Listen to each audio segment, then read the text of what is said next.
Hi friends, welcome to Nandadeepa YouTube channel. ಇವತ್ತಿನ recipe ಏನೆಂದರೆ ಇಲ್ಲಿ ನಾನು ಪುಂಡಿ ಪಲ್ಯವನ್ನು ಮಾಡ್ತಾಯಿದ್ದೀನಿ. ಬನ್ನಿ ನೋಡೋಣ ಈ ಪುಂಡಿ ಪಲ್ಯ ಹೇಗೆ ಮಾಡೋದಂತ. ನಮ್ಮ ಉತ್ತರ ಕರ್ನಾಟಕದ ಸೈಡ್ ಈ ಪುಂಡಿ ಪಲ್ಯ ಅಂದರೆ ಪಂಚಪ್ರಾಣನೆ ಅಂತ ಹೇಳ್ಬೋದು. ಎಲ್ಲರಿಗೂ ತುಂಬ ಇಷ್ಟವಾಗುತ್ತದೆ. ಬನ್ನಿ ನೋಡೋಣ ಹೇಗೆ ಮಾಡೋದಂತ. ಮೊದಲಿಗೆ ನಾನು ಈ ಪುಂಡಿ ಪಲ್ಯವನ್ನು ತೊಗೊಂಡಿದ್ದೀನಿ. ನಾವು ಈ ಥರ ಎಲ್ಲ ಪುಂಡಿ ಪಲ್ಯವನ್ನು ಕಟ್ ಮಾಡಿ ಇಟ್ಟುಕೊಳ್ಳಬೇಕು. ಇದು ಮೊದಲು ಒಂದು ಸೂಡ್ ಥರ ಇರುತ್ತೆ, ಅದರ ಎಲೆಗಳನ್ನೆಲ್ಲ ಕಟ್ ಮಾಡಿ ಇಟ್ಟುಕೊಳ್ಳಬೇಕು.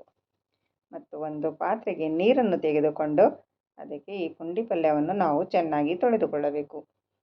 ನೋಡಿ, ಈ ಥರ ಚೆನ್ನಾಗಿ ತೊಳೆದುಕೊಂಡು ನಾವು ಒಂದು ಕುಕ್ಕರಿಗೆ ಹಾಕಿಕೊಳ್ಳೋಣ. ಎಲ್ಲ ಪುಂಡಿ ಪಲ್ಯವನ್ನು ಒಂದು ಕುಕ್ಕರಿಗೆ ಹಾಕಿಕೊಳ್ಳಿ. ಅದಾದಮೇಲೆ ನಾನು ಇಲ್ಲಿ ಒಂದು ಬಟ್ಟಲು ತೊಗರಿಬೇಳೆಯನ್ನು ತಗೊಂಡಿದ್ದೀನಿ.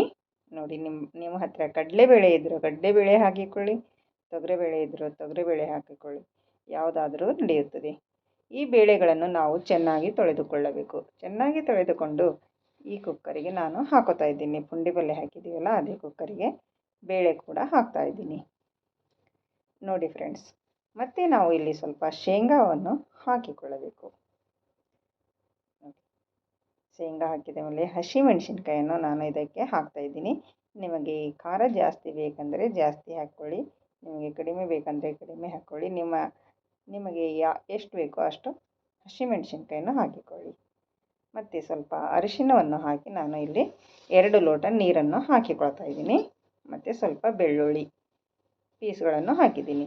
ಮತ್ತು ಈ ಕುಕ್ಕರಿಗೆ ಡಕ್ಕನವನ್ನು ಮುಚ್ಚಿ ನಾವು ಗ್ಯಾಸ್ ಮೇಲೆ ಇಟ್ಟುಕೊಳ್ಳೋಣ. ಇಲ್ಲಿ ನಾವು 3ರಿಂದ 4 ವಿಜಿಲ್ ಬರುವವರೆಗೂ ಇದನ್ನು ಕುದಿಸ್ಕೊಳ್ಬೇಕಾಗುತ್ತದೆ. ನೋಡಿ, ಇವಾಗ ಕುದ್ದಿದೆ, ಸೀಟಿ ಕೂಡ ಹೋಗಿದೆ, ಇದರದ್ದು ವಿಜಿಲ್ ಕೂಡ ಹೋಗಿದೆ. ಇವಾಗ ನಾನು ತೆಗೆದು ನೋಡ್ತಾ ಇದ್ದೀನಿ. ನೋಡಿ, ಒಂದು ಸೌಟಿನ ಸಹಾಯದಿಂದ ಈ ಥರ ನೋಡಿ ಹೇಗೆ ಕುದ್ದಿದೆ ಅಂತ. ತುಂಬ ಚೆನ್ನಾಗಿ ಕುದ್ದಿದೆ. ಇದಕ್ಕೆ ನಾನು ಒಂದು ಸ್ವಲ್ಪ ಉಪ್ಪನ್ನು ಹಾಕ್ಕೊಳ್ತಾ ಇದ್ದೀನಿ. ಉಪ್ಪು ಹಾಕಿಕೊಂಡು ಇದನ್ನು ಚೆನ್ನಾಗಿ ರುಬ್ಕೊಳ್ಬೇಕಾಗುತ್ತೆ. ನೋಡಿ, ಈ ಸೌಟನ್ನು ತೆಗೆದು ನಾವು ಈ ಘೋಟ್ನಿ ಅಂತ ಇರುತ್ತಲ್ವ, ನಿಮ್ಮ ಹತ್ರ ಘೋಟ್ನಿ ಇದ್ದರೆ ಇದರ ಸಹಾಯದಿಂದ ರುಬ್ಬಿಕೊಳ್ಳಿ, ಇಲ್ಲಾಂದರೆ ಸೌಟಿನಿಂದ ಕೂಡ ರುಬ್ಬಿಕೊಳ್ಳಬಹುದು.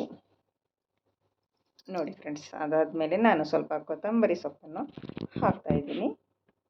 ಈ ಕೊತ್ತಂಬರಿ ಸೊಪ್ಪು ಹಾಕೋದ್ರಿಂದ ತುಂಬ ರುಚಿಯಾಗಿ ಈ ಪುಂಡಿ ಪಲ್ಯ ತುಂಬ ರುಚಿಯಾಗಿ ಬರುತ್ತದೆ. ನೋಡಿ, ಇವಾಗ ನಾನು ಇದಕ್ಕೆ ಒಗ್ಗರಣೆ ಹಾಕ್ತಾಯಿದ್ದೀನಿ. ಸ್ವಲ್ಪ ಎಣ್ಣೆ ಮತ್ತು ಜೀರಿಗೆ, ಒಂದು 2 ಮೆಣಸಿನ್ಕಾಯಿ ಮತ್ತು ಕರಿಬೇವು ಸೊಪ್ಪನ್ನು ಹಾಕಿ ಇದಕ್ಕೆ ಒಗ್ಗರಣೆ ಹಾಕಿದ್ದೀನಿ.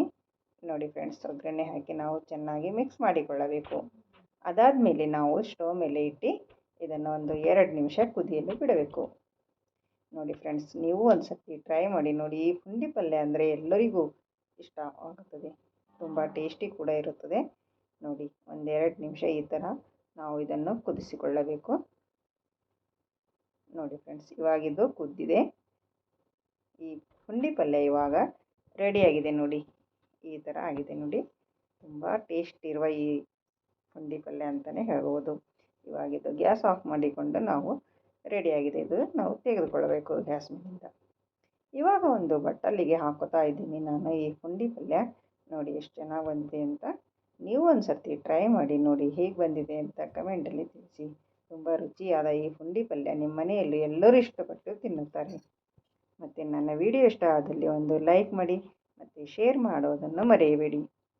ನನ್ನ ಚಾನಲನ್ನು ಸಬ್ಸ್ಕ್ರೈಬ್ ಮಾಡಿಕೊಳ್ಳಿ. ಮತ್ತೆ ಸಿಗೋಣ ಮುಂದಿನ ವಿಡಿಯೋದಲ್ಲಿ. ಅಲ್ಲಿವರೆಗೂ ಓಕೆ.